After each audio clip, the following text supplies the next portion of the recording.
ખેડૂતોનું વળતર ચૂકવવામાં આવ્યું. બિન પિયત હોય તો 11,000 પ્રતિ હેક્ટર, પિયત હોય તો 22,000 2 હેક્ટરની મર્યાદામાં. આ વાત થઈ ઓગસ્ટ મહિનાની. જુલાઈનું નુકસાન, ઓગસ્ટનું નુકસાન, જે નુકસાન હતું ક્યાંક ને ક્યાંક એવું પણ બન્યું એ વખતે ખૂબ આક્ષેપો થઈ આ ઓફિસ પર, આ ખુરશી પર, કે ક્યાંક ને ક્યાંક ઓફિસમાં બેસી અને નુકસાનના આંકડા લખવામાં આવ્યા.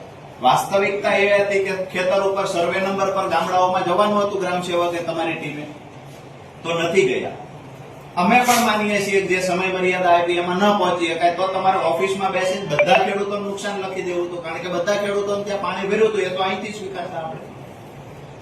આ વાત રહી જુલાઈ ઓગસ્ટની, કે ત્યારે તો ખેડૂતોને વળતર મળ્યું પણ સંતોષકારક ન મળ્યું. સર્વે થયો એ સંતોષકારક ન થયો. પછી જે રડ્યો બેઠો પાક થોડો પણ ખેડૂતોનો બચ્યો હતો, આ તૈયાર પાક ઉપર કમોસમી વરસાદ થયો ઓક્ટોબર 2024માં, અને 2024 નો ઓક્ટોબરનો વરસાદ હતો એ ખેડૂતોનો તૈયાર થયેલા પાક પર પાણી ફેરવી દીધું અને ખેડૂતોનું પાક નુકસાન થયું. એ વખતે અમે હજારો ખેડૂતોની સંખ્યામાં રજૂઆત કરવા આવેલા. અહીંયાથી તમે રિપોર્ટ પણ કરેલો કે ખરેખર પાક નુકસાન છે. સરકારમાં રિપોર્ટ થયો, સરકાર દ્વારા આશ્વાસન આપવામાં આવ્યું, કલેક્ટર સાહેબ દ્વારા અમને આશ્વાસન આપવામાં આવ્યું, અહીંયા ખુરશી પરથી તમે અધિકારીઓએ પણ અમને આશ્વાસન આપ્યું. આ વળતરની ઉઘરાણી અમે ચાલુ રાખી. ગયા મહિને વળતરની, આ મહિનાની શરૂઆતમાં, ગયા મહિનાના એન્ડમાં, ઓક્ટોબર 2024ની જે વળતરની અમારી માંગણી હતી એ સરકારે જાહેરાત કરી કે આ વળતર ખેડૂતોને મળવા પાત્ર છે. જે ખેડૂતોને પાક નુકસાન હતું એ ઓનલાઈન અરજી કરશે 14 તારીખથી 28 તારીખ, એટલે કે 14/7 થી 28/7 સુધીમાં. આ મહિનાની વાત કરું છું. આ 14 દિવસમાં ખેડૂતોએ અરજી કરવાની હતી. એક પણ દિવસ તમારું પોર્ટલ ચાલુ રહ્યું નથી, એટલે કે સરકારનું. ખેડૂતો બાપડા ઓનલાઈન અરજી કરવા વીસી ને જાય ત્યાં જાય, બીજા કોઈ ઓનલાઈન કામ કરતા હોય, ખેડૂત અભણ છે, એ અરજી કરવા માટે વારંવાર ધક્કા ખાતો હતો.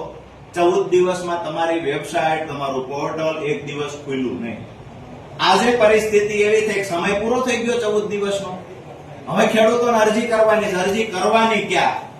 અને પોર્ટલ ખોલ્યું નથી, એટલે કે ટેકનિકલ ખામીથી ખેડૂત અરજી કરવાથી વંચિત રહ્યો.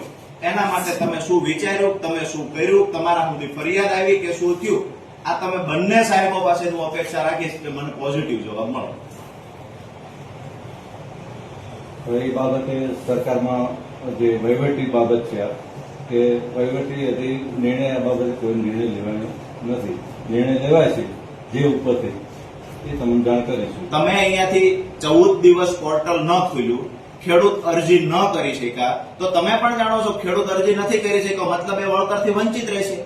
તો ટેકનિકલ ખામી, અમે તો વ્યક્તિગત કોઈની વાત નથી, હિરેન સાહેબ હશે, ચૌધરી સાહેબ, પણ આ ખુરશીમાં બેઠેલા અધિકારીએ 14 તારીખથી ફરિયાદો આવતી, પોર્ટલ ખુલતું નથી. તમે અહીંયાથી ઉપર ફરિયાદ કરી, હા કે ના? અમે કરેલી.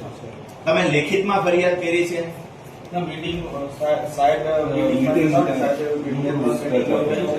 રૂબરૂ ચર્ચા થઈ, લેખિતમાં નથી થઈ.